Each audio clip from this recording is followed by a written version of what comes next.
In the video today, we are answering a viewer question. Someone asks us, through most of history, there were few clocks and only recently alarm clocks. So how did people know when to get up precisely? Or how did they schedule meetings or when to open up or close shop, etc.? Basically, I guess I'm just wondering how people kept track of time in order to go about managing daily life. Alright, let's get into it. As much as we might hate that alarm that drags us from the wonderful slumber of sleep to face the day, it's hard to imagine how people organized themselves and their collective activities before the invention and widespread use of mechanical or digital clocks. Clever and adaptable though, we humans actually seem to have managed rather easily by relying on simpler methods, some of which we actually still see in our timekeeping today. Universally, human timekeeping has always been related to the sun and its movement across the sky. Ancient cultures like the Babylonians, the Chinese, the Egyptians, and the Hindus, even from the earliest days of civilization, were dividing the sun's cycle into periods. Of course, one of the drawbacks of this early way of keeping time was that depending on the season, the length of each period could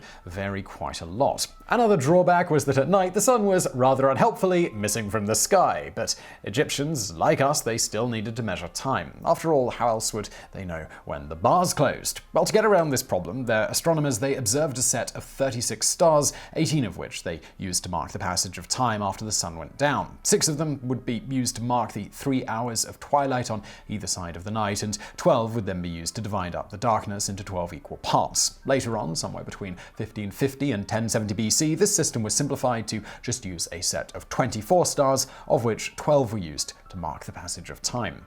60 was important to the Babylonians, who inherited a base 60 calculation system from the Sumerians. This is actually ingenious because 60 is a convenient number for doing math without a calculator, since it's evenly divisible by each of the numbers 1 through 6, among others, and most relevant to timekeeping, the number 12. Rather than using variable length hours, Greek astronomers in the 2nd century BC began using equal length hours. The idea was to simplify the calculations needed when devising their theories and in their experiments, although the practice did not become widespread until after the introduction of mechanical clocks. As such, regular folks continued to rely on seasonally adjusted hours until the Middle Ages. The impetus to develop mechanical clocks in Europe first arose among monks who needed accurate timekeeping in order to properly observe daily prayer as well as maintain their daily work schedules. The first recorded mechanical clock in medieval Europe was constructed in 996 in Magdeburg in Germany. By the 14th century, large mechanical clocks were being installed in churches across Europe, and the oldest surviving example of those at Salisbury Cathedral dates to 1386. Innovation led to smaller clock parts, and the 15th century saw the appearance of domestic clocks, while personal timepieces were seen in the 16th century. Note that even well into the Renaissance, clocks did not display minutes, and the idea that an hour was divided into 60 of them was not well known until nearly the 17th century. So how did people keep appointments? Well, one early method, practiced especially around the equator, was to point at the place in the sky where the sun would be when you wanted to meet.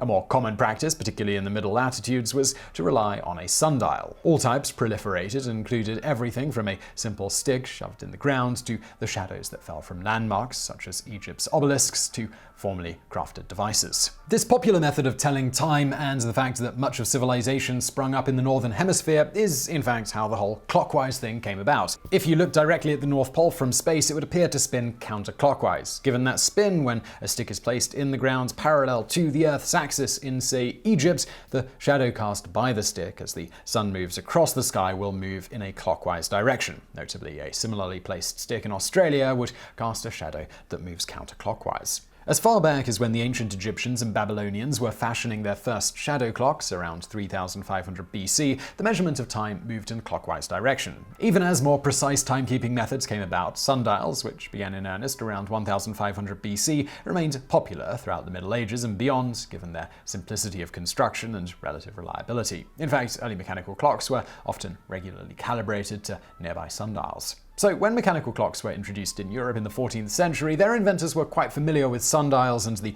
clockwise direction that their shadows moved and marked time with. Accordingly, by the end of that century, when even cathedral clocks were sporting clock faces, they were made in imitation of their sundial forebears, which included hands that moved in a clockwise direction. Moving on from sundials, advanced ancient civilizations had a variety of other timekeepers as well. This included water clocks and hourglasses that go all the way back to at least 1400 to 1500 BC. Of course, these methods were far less efficacious in extreme northern or southern latitudes. To accommodate their mercurial sun, the Scandinavians invented day marks, a system of dividing the horizon into 8 sections, one each for north, midnight, south, midday, east, rise measure, west, mid-evening, north, otter, southeast, day measure, southwest, undawn, and northwest, night measure. The time of day was known by noting over which of these day marks the sun stood at that moment. Regardless of the method of knowing the hour, our ancestors also had to come up with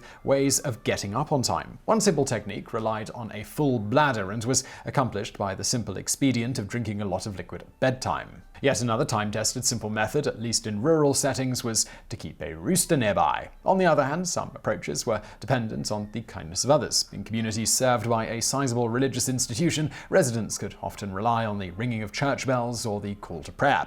Likewise, when factories were first introduced in the 18th century, workers could depend on the factory whistle to get them up and where they needed to be on time. Later, as people moved further away from their employers, some people paid so-called knockers-up, early risers who carried long sticks used to tap on the doors and windows at the appointed time. And now for a bonus fact. Have you ever wondered what AM and PM stand for? Well, want to know more? AM stands for ante-meridiem, which is Latin for before midday. PM stands for post-meridiem, which is Latin for after midday. Simple. So I really hope you found that video interesting. If you did, please do give us a thumbs up below, and do not forget to subscribe. We've got brand new videos just like this every day of the week. Also, a new channel from me called Highlight History is linked to below. It's sort of a today in history thing, so go check that out. Let me know what you think. And as always, thank you for watching.